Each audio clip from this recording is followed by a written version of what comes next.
Assalamualaikum warahmatullahi wabarakatuh. Saya Uli Syifa Auliani, absen 34 dari 11 MIPA 1. Di sini saya akan menjelaskan tentang bab 4, yaitu dinamika peran Indonesia dalam perdamaian dunia. Yang pertama yaitu peran Indonesia dalam menciptakan perdamaian dunia melalui hubungan internasional. Di sini saya akan menjelaskan yang pertama-tama yaitu makna hubungan internasional. Hubungan internasional merupakan salah satu jawaban bagi persoalan yang dialami oleh suatu negara. Ketika suatu negara mengalami kekurangan dalam suatu bidang, misalnya kekurangan tenaga ahli untuk membangun negerinya, maka melalui hubungan internasional negara tersebut mampu mengatasi persoalan tersebut dengan meminta bantuan dari negara lain. Yang kedua yaitu pentingnya hubungan internasional bagi Indonesia. Kenapa sih hubungan internasional itu penting bagi Indonesia? Karena memiliki tujuan yang diharapkan dari pelaksanaan hubungan internasional itu antara lain. Yang pertama, pembentukan suatu negara Republik Indonesia yang berbentuk negara kesatuan dan negara kebangsaan yang demokrasi.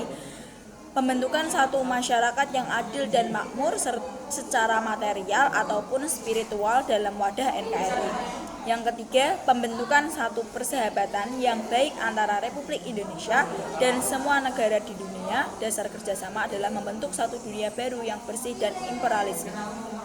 Yang keempat yaitu mempertahankan kemerdekaan bangsa dan menjaga keselamatan negara. Yang ketiga, saya akan menjelaskan tentang politik negara Indonesia dalam menjalin hubungan internasional. Bentuk kerjasama dan perjanjian internasional yang dilakukan oleh bangsa Indonesia merupakan perwujudan dari politik luar negeri Indonesia. Peristiwa-peristiwa yang menggambarkan bentuk kerjasama yang dikembangkan oleh bangsa Indonesia antara lain.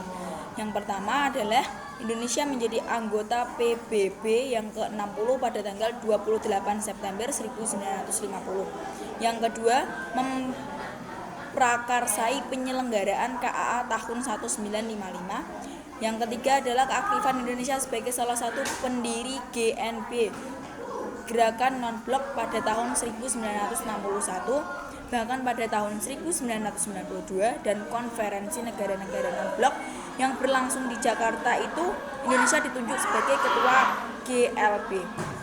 Yang keempat, terlibat langsung dalam misi perdamaian Dewan Keamanan PBB dengan mengirimkan pasukan Garuda ke negara-negara yang dilanda konflik.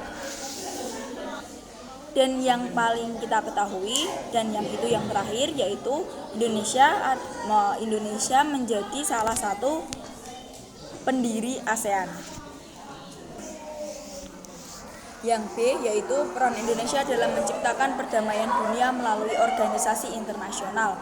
Yang pertama yaitu peran Indonesia di Perserikat Bangsa-Bangsa atau bisa disebut PBB. Yang kedua, peran Indonesia dalam ASEAN. Peran Indonesia dalam ASEAN hingga saat ini tidak pernah surut.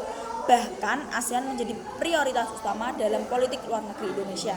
Indonesia selalu aktif berpartisipasi dalam sistem penyelenggaraan KTT atau pertemuan-pertemuan ASEAN. Indonesia sering menjadi tuan rumah dalam acara-acara penting ASEAN, diantaranya sebagai berikut. KTT ASEAN pertama pada tanggal 24 Februari 1976 yang Deklarasi ASEAN Bali Concord 1. Yang kedua, perjanjian persahabatan dan kerjasama. Yang ketiga yaitu peran Indonesia dalam gerakan non-blok. Sesuai dengan politik luar negeri yang bebas dan aktif, Indonesia memilih untuk menentukan persahabatan dengan segala bangsa. Indonesia juga senantiasa setia dan memegang teguh prinsip-prinsip dan aspirasi GNB. Sikap ini secara konsisten ditunjukkan Indonesia dalam kiprahnya pada masa kepemimpinan Indonesia pada tahun 1992 sampai 1995. Dengan kontribusi positifnya selama ini, Indonesia dipercaya untuk turut menyelesaikan berbagai konflik regional, antara lain konflik berdarah di Kamboja, gerakan separatis Moro di Filipina, dan sengketa laut di Cina Selatan.